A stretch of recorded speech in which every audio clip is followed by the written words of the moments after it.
We have a new trend going on across America, and that is vacant luxury apartment buildings like the one behind me. The apartment developers have gone crazy in America. They're building nearly 1 million apartments right now in 2023. That's a record high. And what they're doing is they're building these apartments and then they're charging $2,000 a month, $3,000 a month, even $4,000 a month in some cases to rent the apartments, which of course is crazy. It's absurd. People don't have the money to afford that. So what we're now seeing is a huge increase in what's called the apartment vacancy rate in America.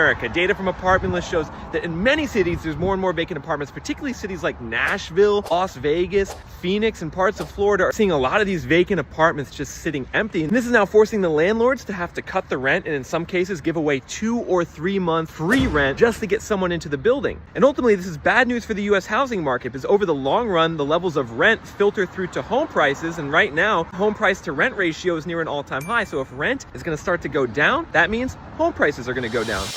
Welcome to the Heartland Multifamily Show, the shorter, more profitable path to multifamily ownership and investing.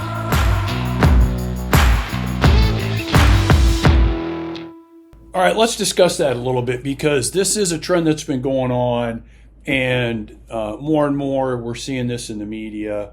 New construction, multifamily, then home prices, and so let's kind of take apart a few of the points in that video. The first thing is he is correct with a lot of new apartment communities being constructed, and that's mainly because there's been demand to do it. Right. So the demand's been there, and unless you've been living, in a cave or something, you know that there is demand for housing, and this continues to be the case. So in terms of a lot of new construction rolling online, I think he's right. And we're seeing this even in our marketplace, aren't we? Oh, yeah, big time. And actually, I think there might be overbuilding a little bit, but yeah.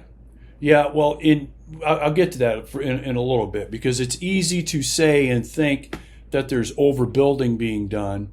And it's easy to say and think that that these landlords are now going to basically give away these apartments for basically pennies on the dollar just to get them filled. Now, right there, that is not going to be the case. And here's why. One thing that he doesn't mention is in many municipalities, the majority of them, new construction gets significant tax breaks, not only at the state level, but also many times at the local level. So in other words, to incentivize new construction, what a lot of cities will do is they'll say, come on in, build these new apartments, but what we won't do is we won't charge you property taxes for a year or two. We'll give you some construction grants. We'll go ahead and we'll throw this in, we'll throw that in. So at the end of the day, when you do the math is very, very friendly to these new developers and new landlords because of the subsidies that many of them receive from state or local or cities or municipalities in order to build these units. So that's part one. Part two, and you and I have worked with this with our own stuff, is debt structure and tax structure. So in other words, a lot of lenders, when they're lending money to these developers, will have very friendly development kinds of loans in place, sometimes lower interest rates, for example. Right. Again, as an incentive. Sometimes interest-only payments for a while. And so there is incentive there, too, on the debt and tax structure. And you and I have seen this locally here, too. So when you throw those together, it's not as if, they're building these apartments and they're like, oh, my God, we've got all these huge overhead costs, which they have overhead costs, but there's not we've got to give these units away for pennies on the dollar and give away 2 or 3 or 4 months rent just to get them filled. Now, there might be a market here or there that might happen, but in general, no, that's not the case. And that's mostly because what you're saying, that the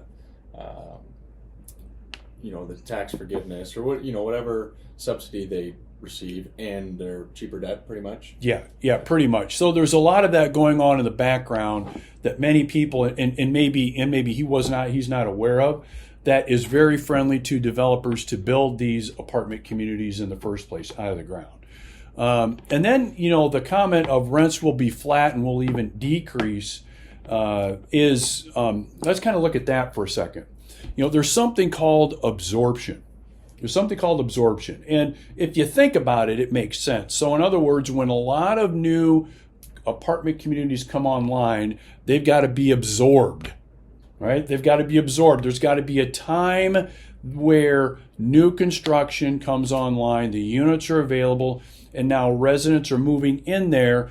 And in a lot of cases, not surprisingly, they're moving from these apartment communities over here, and they're moving into the new apartment community over there. Okay.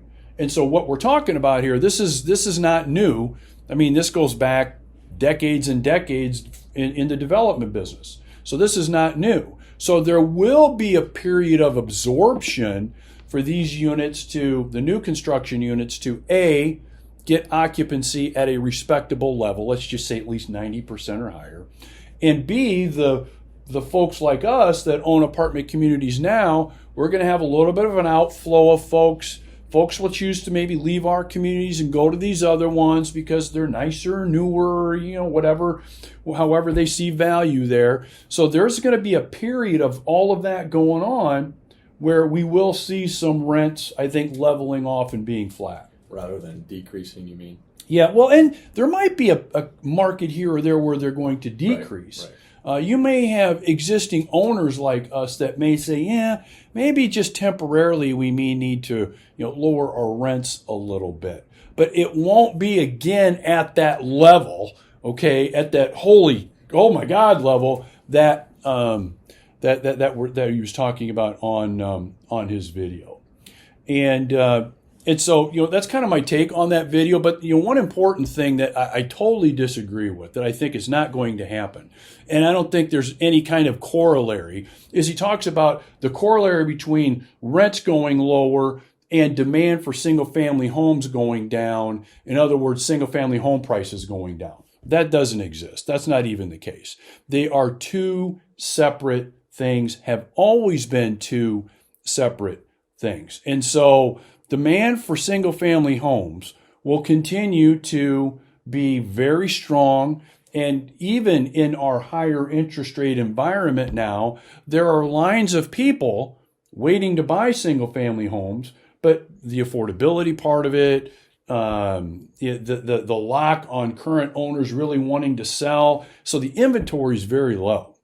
And when you have inventory that's low, which is going to continue to be the case for years, and when you have demand that's high, and it doesn't even have to be unbelievably high, right, is once you've got demand that's high, single-family home prices will continue to go up because of that simple inventory that's available versus the demand aspect of it. So in terms of those kind of being correlated and being together, I don't think that's going to be the case. Right. And one more thing I'll mention too is, if you really think about it, so let's play this out. Let's play this out for just a few years down the road. Do you think single-family home prices will continue to increase? Yeah, I think they will too. And again, there may be some markets where there might be an issue here or there economically where that doesn't happen, but they're going to continue to increase. So really what's going to happen is more and more people will continue to be priced out of the market.